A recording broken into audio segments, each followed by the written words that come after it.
Would you let animals pick your insurance? Do you really need to experience mayhem to get the best rates? Or how about a celebrity quarterback or fake university saving you money? There's a lot of marketing stunts when it comes to insurance, but what you really need is someone looking out for you. Call Array Insurance, and they will work hard to find you the best insurance coverage and rates. To avoid gimmicks, call Cheryl at Array, 763-504-3067, or arrayinsurance.com. Array Insurance, working hard for you. With a look at your AM 950 weather, I'm Patrick Lilia. Showers and thunderstorms possible very late tonight with a low of 71. Clearing skies on Wednesday, very hot sunshine with a high of 95. Grab a tray at Cafe Latte and pick from their award-winning selections of soups, salads, sandwiches, and desserts. Cafe Latte is at Victoria Street and Grand Avenue in St. Paul or at cafelatte.com. Portions of the following program may be pre-recorded. The views expressed and the opinions given by the individual host, guest, random reptoid, or chupacabra may not necessarily reflect those of AM 950 Radio, its affiliates, or its sponsors.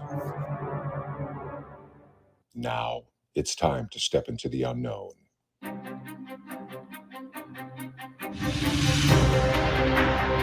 There are things people experience but never talk about.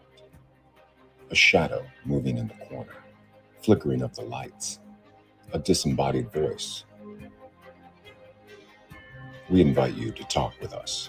Share your story, share your experience, because this isn't just your story, this is our story. This is GhostBox Radio with Greg Bakun. And this is GhostBox Radio on AM 950, where every night we talk about the paranormal, ufology, Bigfoot, and so much more. My name is Greg Bakun, and thank you very much for joining me tonight. Before we get started, I do have to say, I think on a couple occasions, I may have shared with everybody kind of the layout of AM 950 as kind of being the epicenter of like animal convergence. You know, I kind of look at this area as kind of like the second Noah's Ark, where even though there's no ark involved, where all the animals kind of huddle together around the studio. For example, we have the wild turkeys, we have rabbits, I've seen deer, you know, I posted a picture last week about a snake hanging outside the front door, just slithering at me, you know, I mean, whatever, that's cool. So, you know, there is a lot of it, but today, the animal kingdom kind of broke in to the station a little bit, maybe more insect than anything else, because have you ever seen the film Kingdom of the Spiders with William Shatner? Well, this is the kind of the cheap AM 950 remake called Kingdom of the Ants, and they're all over the place here. They are like I walk downstairs and they are like ant traps set up all over the place, and you have like it's brown carpeting all over, but like it looks like the carpeting's moving a little bit because you can see some of the ants kind of moving around on the ground, which is really, I'm sorry, disgusting.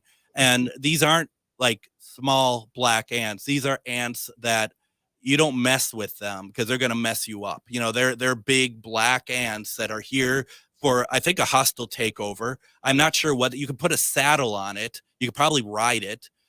These things are pretty huge. They're like raisins walking around.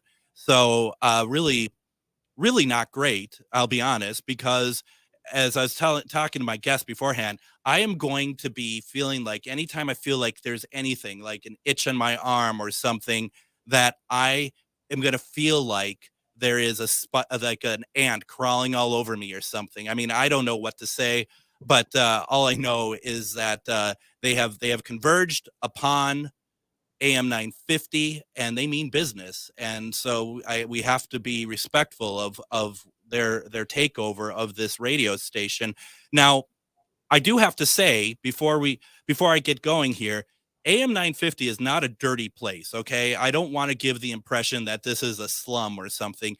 It's the outside coming in. Like I said, we're in like some sort of, I would almost consider it swampland, where it's, and I know there's no swamps, but it's a big area of just, I don't know, bushes and grass and all sorts of things, where all sorts of slimy things grow up and live and whatnot. And so we just have to kind of, once again, just have to, I guess, accept that this is part of it. And so far I haven't seen any in the studio, but I'll be honest, if I see one like start crawling on the board or something, I don't know I'm not afraid of ants, but they kind of freak you out when they're in areas that they shouldn't be. So, hopefully there's no expletives or anything, because I don't want to see them.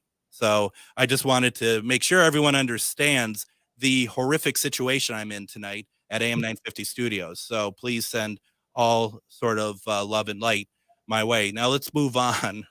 Wish me luck, folks. But let's get to the good part of the show.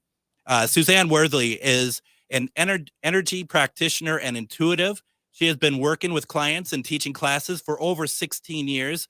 Tonight, we're talking about her book, Confident Empath, a complete guide to multidimensional empathing and energetic protection. Suzanne, welcome to GhostBox Radio. Thanks for having me. After that intro, I'm kind of bummed out that I'm not in studio. Well, I can scoop some up and send them your way if you like. I mean, there's all sorts of ways we can handle this. If next time we have you on, we should have you in studio. It's tag team, tag team on the ants. Right, exactly. It's us versus the ants. They're out to get us.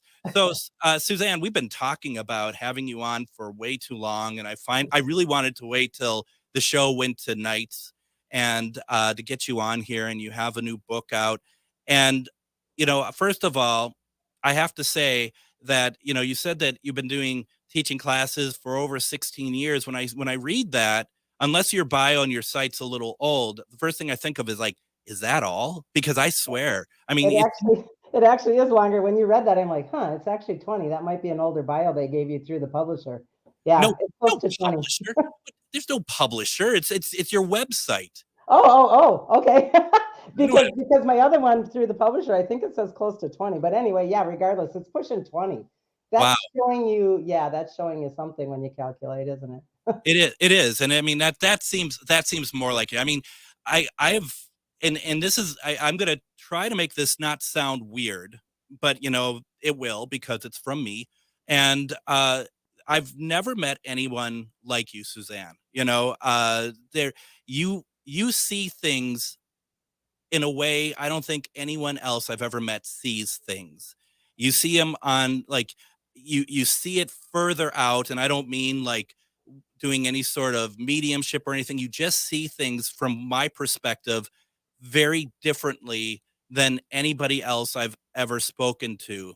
Has other people told you that before? Yeah, pretty much most of my life. Sometimes that gets me into trouble because I have a very different perspective. And I think that was from day one, and then you add in a little bit of oddity in terms of growing up with a mortician for a dad, and that has a whole new perspective on life. And, it just keeps growing as the years go on. So I've heard that before. And I obviously, I mean that in the utmost, as a big compliment. It's just that when you're like, thanks. But it's just when you talk, I feel like that when you're explaining stuff, you are seeing it unfold in front of you. Is that kind of, I mean, because you just talk in a way that it's almost like you're just seeing it and you're telling us what you're seeing.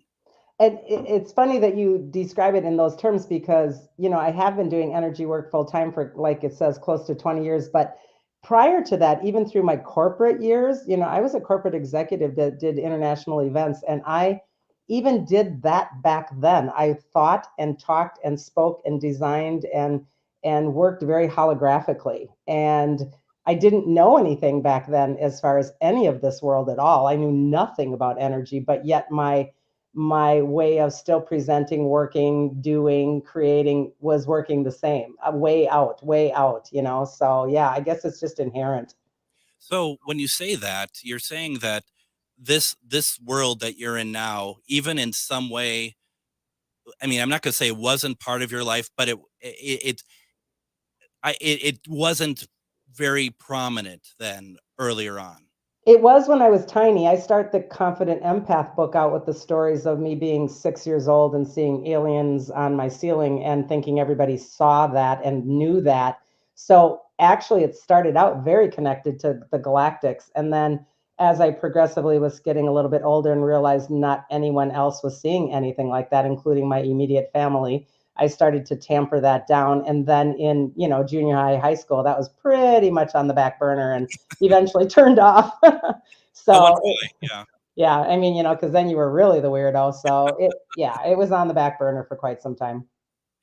So, the one thing I always think about, our mutual friend, Ryan Headley, at one of the events that we all did at the Palmer House, he says, he thinks that you're an alien, and he says that jokingly, but is he joking? And I mean, this is going to sound horrible.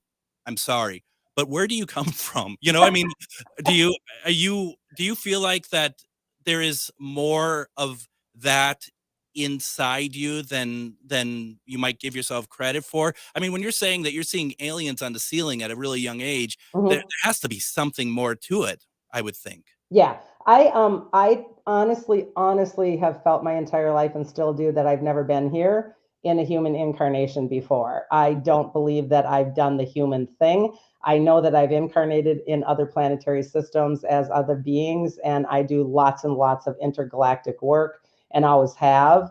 And I feel very comfortable probably saying that I don't even say, oh, I was a Palladian or I'm, an Orion. I don't even do that. I just know I come from essence. And I know that sounds a little weird, but I just know the essence of the architecture of our creational reality. And I know that's a mouthful, but that's what I know that I know. And it's always been that way. That's why I see things differently and I understand the unfolding differently, because that's where I feel I come from. It's interesting because you'll say stuff to us and it's a second of pausing of like what was really said here, because there is a lot and you give us a lot of terms which I love that we're not, and concepts that we're not familiar with, and do you see that as part of your reason being here and doing the work that you're doing now, is that you're here as a teacher? Do you think that there is a teaching that is trying to connect a lot of us to maybe where we all come from that we're not either familiar with or that we don't accept yet? Most definitely. I'm just starting another book right now, and I've been writing up north for the last couple of weeks, and I'm deciding if I'm courageous enough to put down in print all of the actual galactic work that I've done over the years that I don't share. I really don't share it with anybody except maybe some really close personal peers. But I believe that it's time to start sharing that information. In the past, probably 6-7 years, the word starseed has been a pretty hot button. And now it's like, oh, I'm a starseed. Oh, I'm a starseed. And it's becoming almost kind of flippant. And I would consider myself a starseed to some extent, meaning that I know that I haven't really incarnated human. It doesn't resonate with me. It never did, even as a child. I used to look in the mirror and go, why am I wearing this thing? I didn't understand the human form. I was frustrated and still am to some extent. So I think it's time that these conversations are had, because there's not tons and tons of people that struggle with this, but there's a really good quotient of people that are awakening to the fact that they may indeed be a starseed. Now, that said, every single one of us in some essence comes from the stars. So a starseed is not even unique, because we all, in some form, in our soul self, our higher self, our avatar self, comes from the stars. And so it's a little bit tough right now to kind of navigate those conversations on, oh, I'm a starseed and I'm a Palladian and I'm a this and I'm a that, because I don't really resonate to any of it. And at the same time, I resonate to all of it. So it's a little odd. That's interesting, because I can understand where, and I feel like if anyone has the right to say that, that's going to be you. Where I also find that it's in a sense frustrating is, like you said, it's very flippant to say the term starseed. It's like, I with anything now in the paranormal, to be very honest, I look at everything with a great deal of skepticism if anybody says anything. But that being said, the way that it feels like more and more people are accepting of that, do you think that is being accelerated at all? Or do you think that that's just kind of the normal growth of people starting to have a better understanding, perhaps? I think it's both. I think that it's being accelerated because in truth, if I, and take what resonates as my, I only share my truth as mine, take what resonates, toss the rest for anyone listening. But I believe, myself included, came and was activated. And I want to put that in bold italics and quotes. You're activated when it's time. And if you truly are a starseed here on a mission, your body will go through an activation process and initiation processes where you start to remember what you know. And it becomes very fast and quick. And it comes through downloads mostly. And there's very, very many starseeds on this planet and always has been. But because of the ascension cycle right now, they're being activated to push this process through. So it's both. It's becoming popular because more people are talking about it, but it's becoming popular because more are being activated. That's pretty interesting. And I don't know. I find this all very fascinating. The other thing I was wondering about, there's a great deal of people on Earth that are starseeds. Perhaps. What is everybody else then? I think you would still consider that every essence comes from the stars, first of all, because we do. Sure. We come from source. Whether that soul then fractals into choices of a human experience on a planetary existence on Earth, that's free will choice in between lives.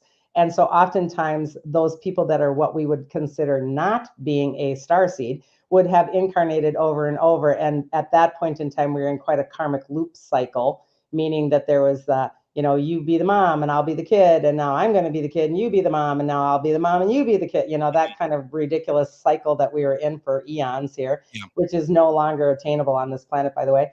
But that kind of a process had those people trapped almost in a loop cycle of human incarnation over and over, versus a starseed would not have chosen to come down and reap that kind of karmic behavior and get trapped in that cycle. They would indeed maybe go off to be interplanetary and go to, other galactic or multi-dimensional existences, or understand essence itself, or understand being a planet or a star. So it's just different. It's different choices.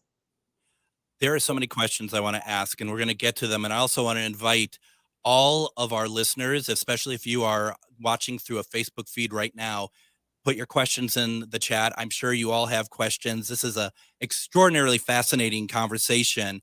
And what we're going to do right now, let's take our first break. When we come back, we're going to continue talking with Suzanne about starseeds. We're going to talk about her book, Confident Empath, A Complete Guide to Multidimensional Empathing and Energetic Protection. You're listening to GhostBox Radio on AM 950.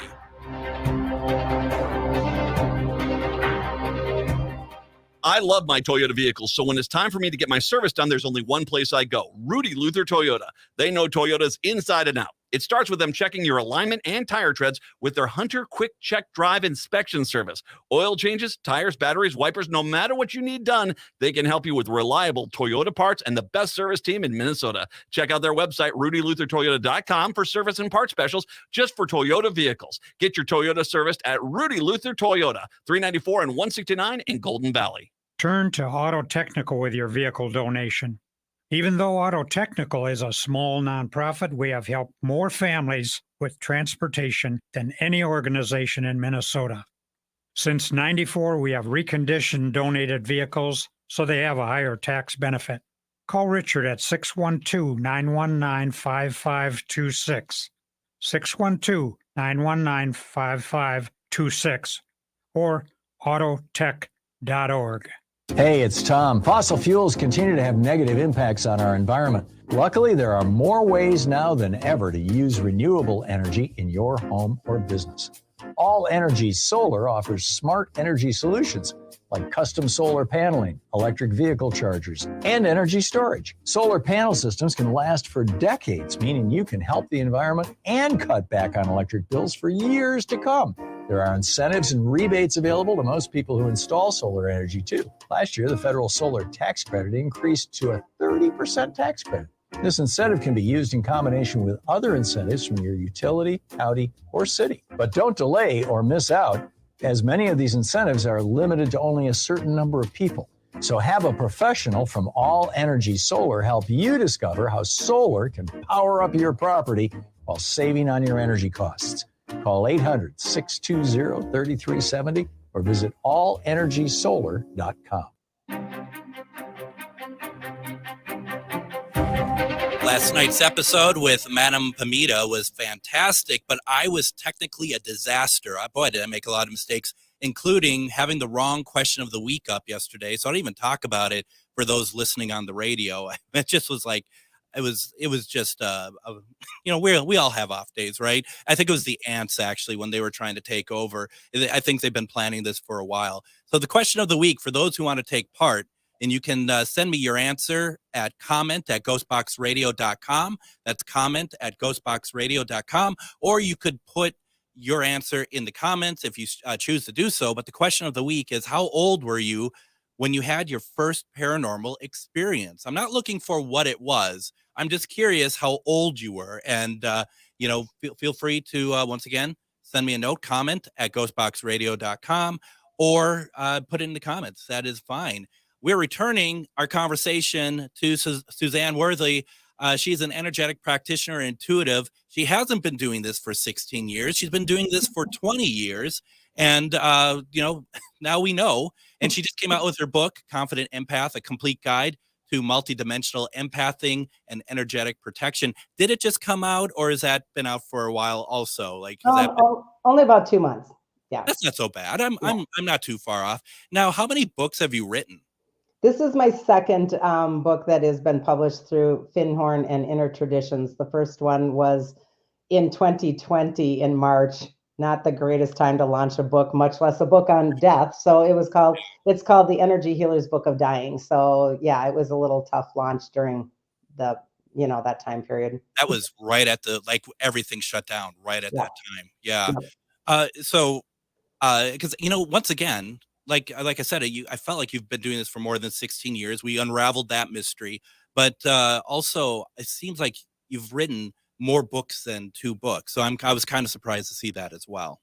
Yeah, I have an ebook on Ascension on my website that I wrote, and I've done a zillion classes, and I just have so much material. I just have not done them in the actual, format of a book until the first one in 2020. So, yeah. So there's a comment from John Marson. I don't know if you've heard of him. And he says, love this lady, so gifted.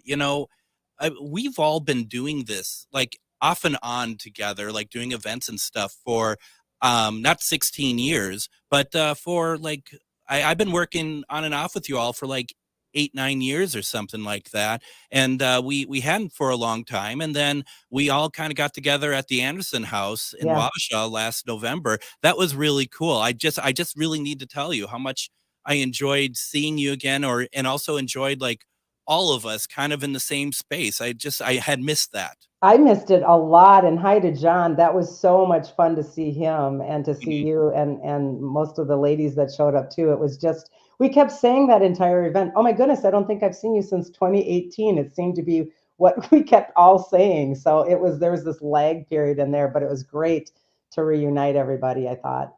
Absolutely. Now, we were talking, and it's a great conversation we were having in the last segment, talking about starseeds, talking about the purpose of where we as humans, where we come from. I wanted to do a disclaimer, first of all, that everything that you're talking about, I am completely on board with. First of all, I want to make that very clear that I have absolutely whatever you're telling me about this. There is not one part of me that's being oh, that's kind of interesting, but it's a little far-fetched or anything. I completely believe this. So I just need to put that out there. But also that, the whole starseed thing and the other, where the non-human, the non-earth factor comes from. What is that? Where are we coming from? Is it a race, or is it a higher intelligence? What is that? Well, my take, and again, this is my truth. I believe that we are so many clients come in and say, I just don't know my purpose. And I remember saying that too, to myself in the mirror as I grew up. And I really believe our purpose is because we the design intelligence or God or source, whatever, or creator, whatever word you want to put on that, doesn't have a body. It is a design intelligence that is made of infinite love. And design intelligence can't know itself until it is embodied.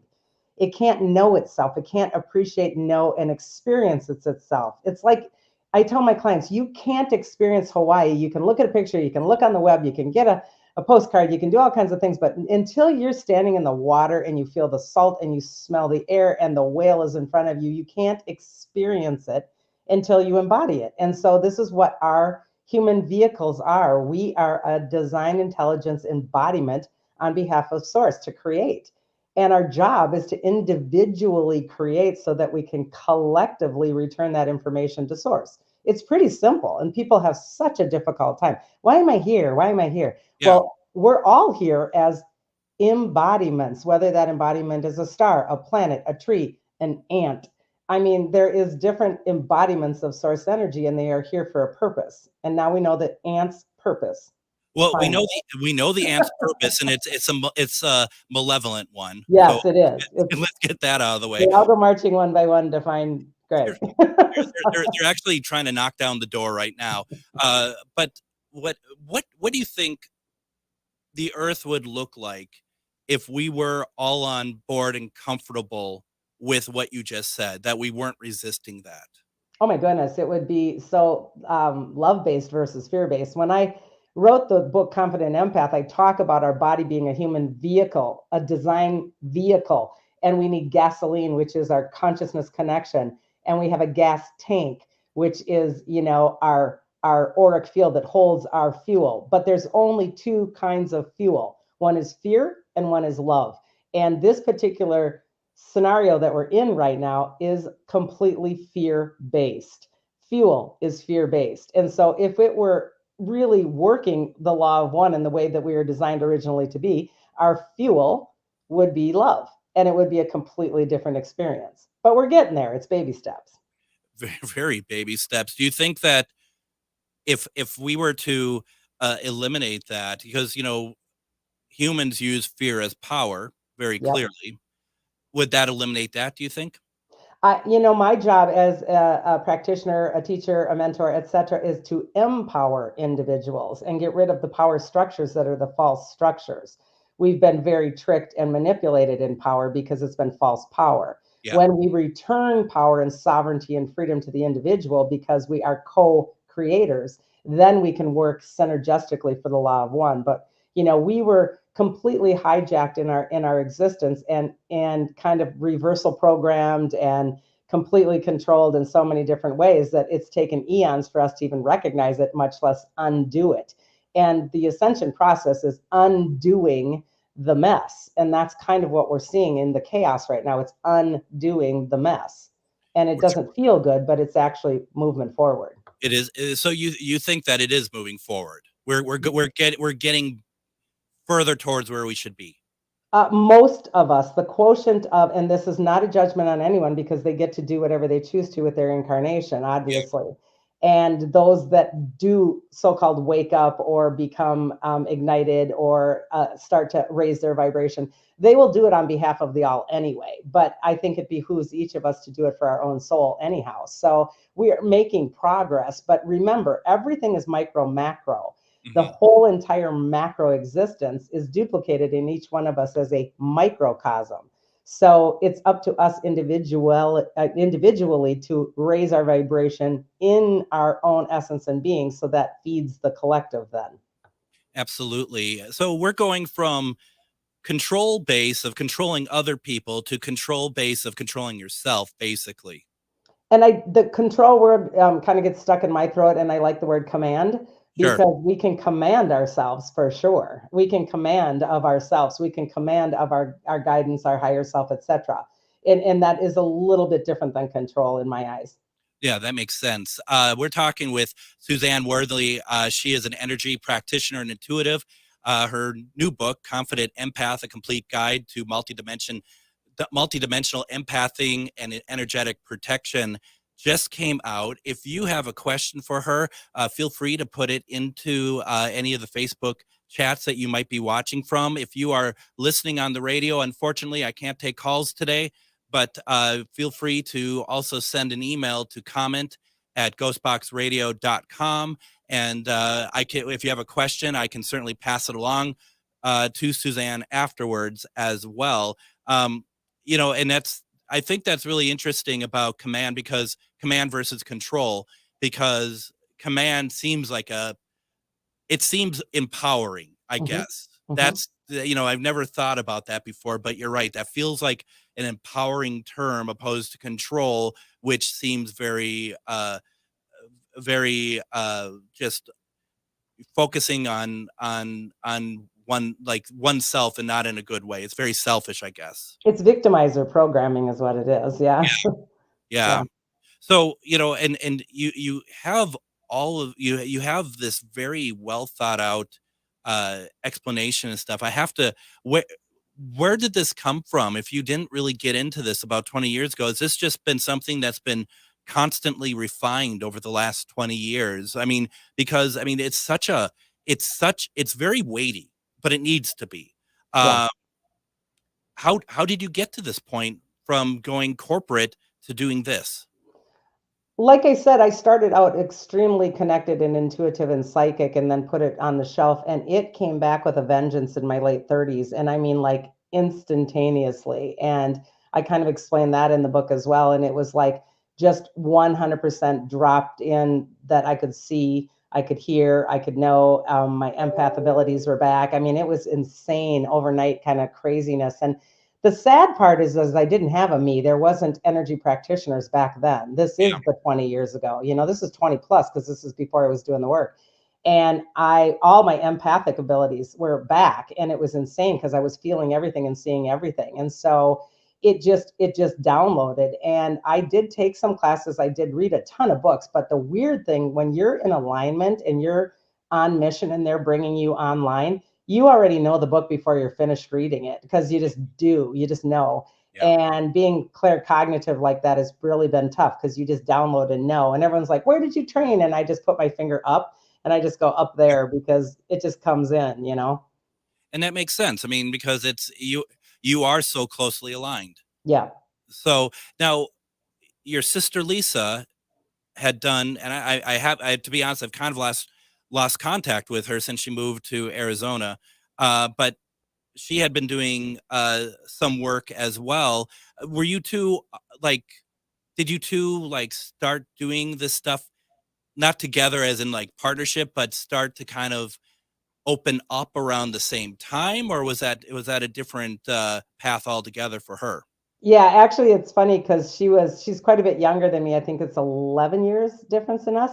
And Lisa always was a very troubled child. And then we found out later that all the ghosts were always talking to her. And we thought she was just kind of a nut. And so as she got older and started seeing the ghosts and the spirits again, we were at a channeling one time, and a gal looked at Lisa and said, you really need to start embracing your talking to spirits and ghosts, because this is your gift. And she said, I'm scared. And she said, there's somebody in this room that's supposed to do it with you. And she looks at me, and I'm like, fine. So we started taking some classes together, and that's how it all started. And then we started to partner up on events, etc. So we made quite the tag team, and I really do enjoy it. She's kind of now living the life down in Arizona. She'll pop back once in a while, but not too often. But yeah, it was fun. It was fun. At least, I mean, I know you've done a lot more than just the ones that I had been at, but the ones I had been at were always a lot of fun too. It's one of those things that you don't always realize that it might be slowing down or come to an end until you kind of look back. It's like, well, that's been like 4 years. It's pretty crazy, actually. Yeah, one of the coolest things that Lisa does, because she is psychically connected to me, when I do this, we call it morphing, meaning that I push my energetic template out and I let beings come through me, whether they're attendees, loved ones that have died, or whether it's animals, or whether it's fairies, or whether it's aliens, or whatever.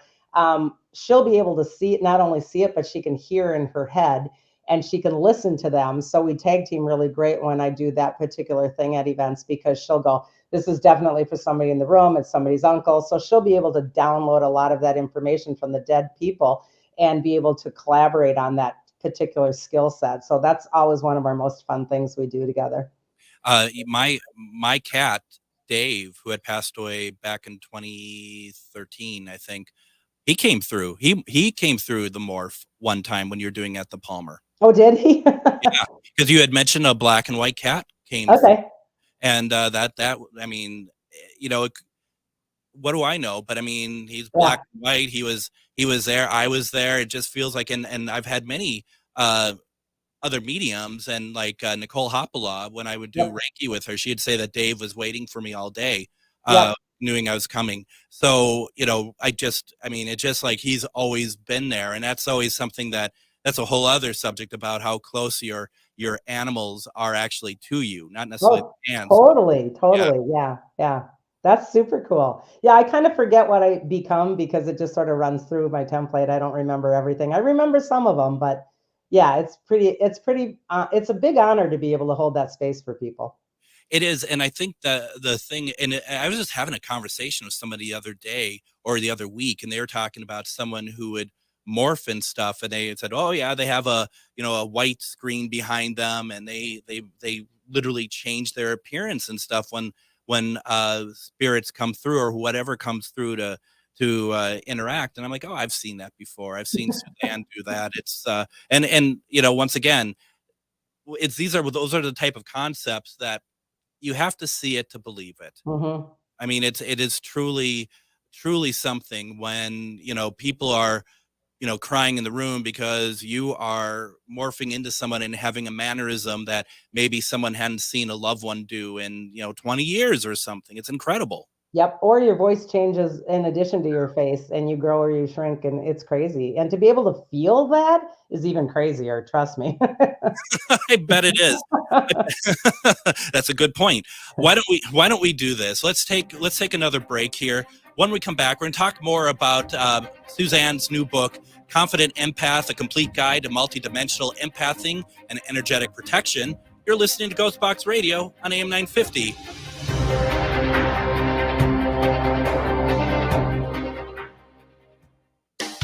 Hello, this is Ellie Krug with Ellie 2.0 Radio. Now my show will be on Saturdays from 10 to 11 and replayed on Sundays from 1 to 2. You will get to the best of Ellie 2.0 with talking about idealism, with guests who come in and who are idealistic, who are trying to change the world, and you will get me, Super Idealist. Tune in. We can't wait to hear from you, and you'll hear from me Saturdays from 10 to 11. Hi, this is Chad from AM 950. Snap Construction is arguably the most well-reviewed roofing, siding, window, and insulation contractor in the metro. Ryan is so excited about working with AM 950 and our listeners that he wants to help us grow. This is Ryan, owner of Snap Construction. I was friends with Chad long before I started marketing with him. I was a bit skeptical of radio advertising before Chad convinced us to run ads. The advertising's been so successful, we want to help the station grow. We've absolutely loved working with the listeners of AM 950, and we all know how extremely important this radio station is to the community. To help AM 950 grow, Snap Construction will be putting up proceeds to assist the station in marketing on social media. Snap Construction encourages you to follow, engage, share, and interact on the AM 950 social media platforms. Together, we can all work to ensure AM 950 continues to thrive and grow in our communities. We stand by our work with a lifetime craftsmanship guarantee. For a free estimate or more information on our financing, call 612-333-SNAP or check us out online. With a look at your AM 950 weather, I'm Patrick Lilia. Showers and thunderstorms possible very late tonight with a low of 71. Clearing skies on Wednesday, very hot sunshine with a high of 95.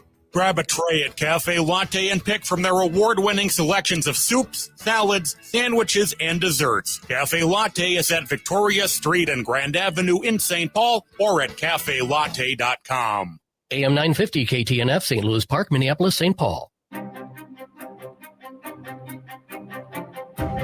And join us tomorrow on GhostBox Radio with Greg Bakun. We're going to have on Erica Lukes, who you may have seen on programs such as Ancient Aliens and a lot of other programs talking about UFOs and stuff. Tomorrow, we're going to be talking about alien disclosures, which is good because there's a government hearing about UFOs tomorrow. I think it's a congressional hearing, something a little bit more official, if it still happens. It's going to be a very interesting conversation. Thursday, we're going to be talking about the McIntyre Villa in Atchison, Kansas, with the owner, Stephanie O'Reilly. We're also going to have Mr. John Marson on with us. We had just been there about a month ago, and it blew John's socks off, and I wanted him to talk about what he experienced there. And we're going to be playing some evidence that Stephanie has picked up there over the years of owning the place. And then, of course, Friday is Casual Friday. So I hope that you all can join us for the rest of this week. It's a very good week of programming. So definitely, if you can, check it out, or you could always listen to the podcast. You can go to ghostboxradio.com, catch up on all the other episodes. I also have a page that's called Ghostbox Book Club. And on that page, I list all the books of the authors that I have on the program. So Suzanne's book will be there as well. If you forget the name of it, or you just wanted to see where you can get it from, you can get it from Amazon as well. And the book, once again, is called Confident Empath, A Complete Guide to Multidimensional Empathing and Energetic Protection. And Suzanne, I mean, I got people on the chat that are saying, you got to buy this book. You're going to love it. You're not going to be disappointed. So, I mean, that has to be good to hear. What made you decide? What made you decide that I need to write this book? Yeah, thanks for asking. Again, the word empath has become very kind of popular as well in the past years. And as a practitioner full time, I find people coming in and they casually just go, well, I'm an empath. And I don't think a lot of them even know what an empath is, because an empath is completely different than having empathy. Yeah. And it is almost a very dangerous thing until we learn how to do it with some boundaries and some protection. And so I'm a full empath. I'm a full body empath and a psychic empath. So it's what I do for a living, and it's what I teach my clients. And I am finding more and more exhausted people and frustrated and angry and sick people. And they can change all of that when they start to understand the mechanics of empathing. And so was it easy to put the book together because you are so in tune with it? Or did you have any kind of desire of trying to figure out how to make it accessible for people? No, it was super, super easy because it's all my curriculum, and I've been teaching classes on this for a while. And so I just pulled everything together. And then because I do so much work in the field of multi-dimensions, I think that's why I wanted to make this book really unique. There's a lot of empath books out there, but they typically talk about vampiring human energy. And because of my particular background, I wanted to go multi-dimensional and talk about, okay, yeah, you can get vampired by your crappy boss, right? I mean, or your mother-in-law or something like, or your kid. But boy, oh boy, when you walk into a timeline from a different building that is haunted, or if you are going across land that has had trauma and horror. I mean, these are everyday occurrences that no one gives two thoughts to until you start to open your eyes to something like this. And it's everywhere. There's just a kind of an off track here. There's a program on Hulu, it's on FX, What We Do in the Shadows. And it's all about vampires. And it's like, oh, vampires. Everyone does vampires. It's a comedy series. But one of the vampires is actually an energy vampire. And I thought that was very clever because you don't see that, but everyone talks about it. Yeah. It's really kind of a fun program. But, you're talking about multidimensional, and you kind of touched on it a little bit with your last answer. But can you explore that a little bit more? Because I think there's going to be people who may not be completely familiar with what that term means when it comes to all of this. Sure. Can I back up just a smidgen and say I break it out with three kinds of empaths, and I think this is important first. There's a general empath, which is basically almost every human walking around. We all feel energy. We all feel energy to some extent. We can get overwhelmed. We can feel sad. But typically, the normal person will just shake it off. It'll be gone fairly quickly. But then you step it up to the second category called sensitive empath. This is, generally speaking, who are my clients. They are the ones that are really overwhelmed. They have, so much worry. They carry worry for everybody. They're trying to take care of everybody. They got lists for lists. They're exhausted. And they feel people's pain. They feel their anger. They feel their worry. And they don't shake it off very well, and they get sick from it. But then the third category is even higher, which is the psychic sensitive empath. And these are the people that will go into these multidimensional realms or into realms that they aren't aware of. These are the people that, for example, if they resonate to the ocean, They may go to the ocean for a beautiful day in the sand and the sun, and they come home depressed and sad because unbeknownst to them, they've taken the actual collective energy of the ocean home in their heart, and they're getting sick and sad from it. And they don't necessarily have a discernment process to then go, oh, this isn't even my sad. So then the logical brain will make it my sad within the next 48 hours, and it messes everybody up. So this is kind of the cycle. You can grab it from nature. You can grab it from buildings. You can grab it from items and objects. You can grab it from just about anything. That's incredible. You know, I think about that, and you kind of touch on it. It's like, in some cases, not all, but if someone's having a bout of depression or something like that, that it could possibly be being overwhelmed by certain locations, certain places, perhaps.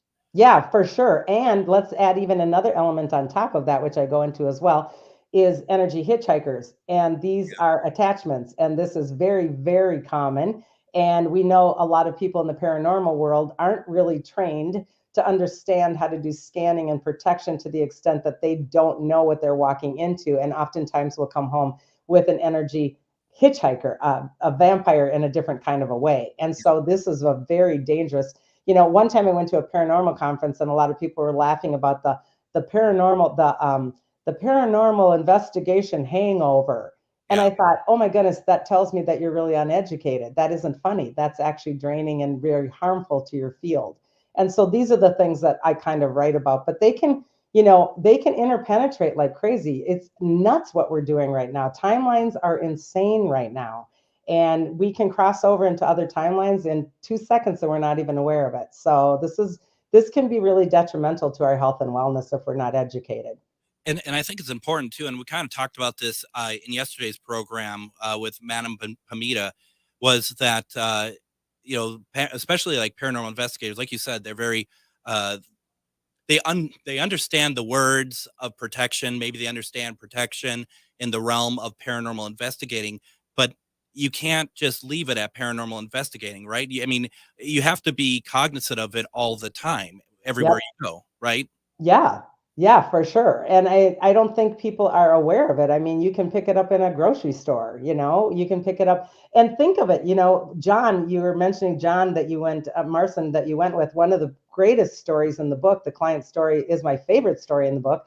I did with John and his team in Deadwood. And this was the brothel. And, you know, in this day and age, that's an empty building in a strip center on a second floor that easily someone could sell off to, you know, an insurance agency. Well, okay, they don't have any idea that holographically you've got death, you've got pain, you've got manipulation, you've got strangulation, you've got, you know, and all of this is actual palpable energy that is penetrating through these walls on a daily basis. And your new employees, I don't care if you have a coat of paint on there, they're still going to know that energy unbeknownst to them, and it's going to make them sick and sad and scared. So this is real big stuff, and nobody really talks about it. Now, is that what you mean by the timelines, slipping to other timelines, or does that mean something else? Well, you can do all kinds of things with timelines. I have a daughter, in fact, I think you even met Phoebe, and she was driving one day and had a panic attack, and then proceeded to have panic attacks in the car for quite a long time until I finally got a psychic hit that we needed to go back. And when I went to this place where she had it, it was almost like a wrinkle in time, a wrinkle in timelines. Two timelines were kind of intersecting.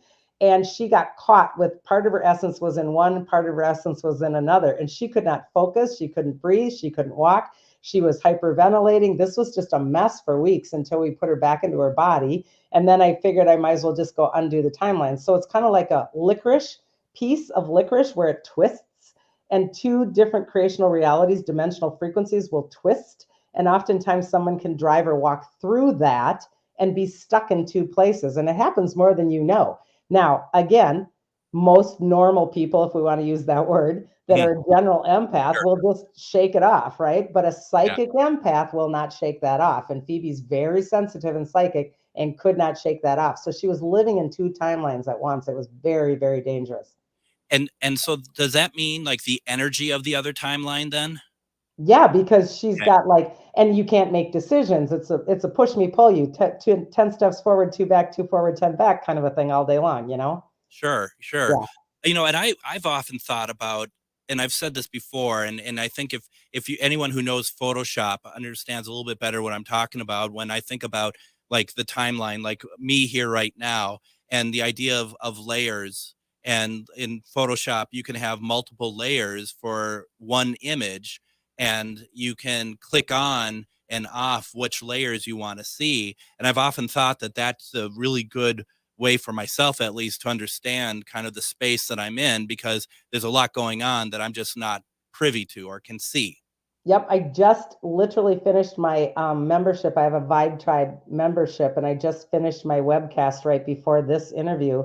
And I was talking tonight about interpenetrating timelines because this is a difficult subject, and it's very hard for us to understand that each dimension holds 2 timelines. So if we're sitting in 3rd dimension, we're holding 6 timelines, and many of us are way up in 4 and 5 and 6 dimension, which means 12 timelines. So, and on it goes. So this is very, very chaotic in our life right now. And most people don't even understand what we're talking about. So it can be very confusing, right? And I'm going to be honest, it is confusing because there is so much going on there. How do you even, it's going to sound really bad, but are there certain people that you just feel like that they're just not ready to understand this type of information? Oh, most definitely. And that is not a judgment on anybody because maybe their soul just isn't here for that purpose at all. Mine is here for that purpose and I understand it. But even my own personal family, I have a wonderfully dear relationship with my older sister who I don't see quite as much because she lives in Alaska and Arizona. But when I see her, she's so cute. She says, you're my sister. And you start talking and I got it. And then 10 minutes into it, I lost it and I don't even know who you are. So it can kind of even do that with intimate family, much less a stranger. So, have you ever met anyone like you? Actually, to be honest, I have never, ever met anyone that does the work that I do out in the grids. And it makes me kind of sad and lonely, to tell you the truth. And that's part of the reason I'm writing this book also. It's very difficult because the human is trained to be validated outside of themselves. And the empowerment of the humans to be validated within one's self. And when you do that kind of work, there's no validation, period. So you have to really trust yourself. And I've learned very, very difficult ways to trust myself, because I'm all alone in this, and it's been hard. But when I'm in the work, there's nothing about me that doesn't believe what I'm doing because I just know. Has it always been that? Has it always been that way? It's coming back into this body that's more difficult. You're in the work and you know exactly that you're pulling a planet or you're, attaching a constellation or you're moving a grid line or you're placing a plasma ship or whatever crazy thing it is. And then you got to come back into this body and be a normal mom in White Bear Lake, raising kids. And it was really tough. So, so we just have about 2 minutes left. It goes by very quickly. Let's talk about some of the events that you have coming up here. You have one in August and one in September, right? Yeah, I am teaching. I teach at the Palmer House mostly because there's so many great energies up there and in Sock Center. So the Empathing the Illusion is the event that I'm teaching August 4, 5, 6, 7, right in there, 5, 6, 7, I think. And it is a great event teaching the actual book that we're talking about. And then in September, the weekend of 24, 25, 26, right in there, is my very last time I'm teaching my Spirit Search class. I've been teaching it for 10 years at the Palmer House, sometimes 2 and 3 times a year. So there's nothing wrong with the event or the Palmer House. It's just me. I'm retiring that event. So if you've always wanted to learn about ghosts and spirits, that is a fascinating event. It is perfect for anybody that wants to learn anything. We do psychic training, we do investigating, we do all of it. So both of the events are absolutely, I think, really great for people who want to crack themselves open. And both of those events, you can buy tickets through your website, right? Yep. Everything's on my website, as is my Vibe Tribe membership. All of the book information is there on Amazon as well, Barnes & Noble as well. So everything's everywhere. And it's just under my name, sworthley.com. That's great. And I've heard so many people who have gone through the spirit one. Actually, honestly, everything that you've done, I've heard so many people enjoy it. And back in the day when we were all doing the events, you would have a very condensed version, like the Saturday, and that was very always thinking. People are always having to think and stuff, and you were in a good way challenging people. That was really incredible. Yeah, they're pretty mind-blowing, and it's really an honor to be able to hold that space. And I love the Spirit Search class. It's just time for me to do more. We're moving more into our own podcast. We have Energy Unleashed, and I'm doing more on Instagram for energy updates. And so just really moving forward and doing much more, kind of getting a broader base out there, because this is important information. So it's time to share it all. Very good. The book is called Confident Empath, A Complete Guide to Multidimensional Empathing and Energetic Protection. Suzanne, thank you so very much for joining me today. Thank you, Greg. It was such a pleasure. I hope to be back. We can have some more fun. Oh, I would love to have more of these conversations, and I'll have to look up some of the words you said tonight, but that. Thank you very much. Everyone, join me tomorrow as we talk with Erica Lukes. Have a great evening, and we'll talk UFOs tomorrow. Take care, everybody. Your radio station for the Resistance, the David Pakman Show, weekdays at 2 p.m. on AM 950 KTNF, St. Louis Park, Minneapolis, St. Paul, the progressive voice of Minnesota. It's Brad Friedman, host of the Bradcast, weeknights at 7 on AM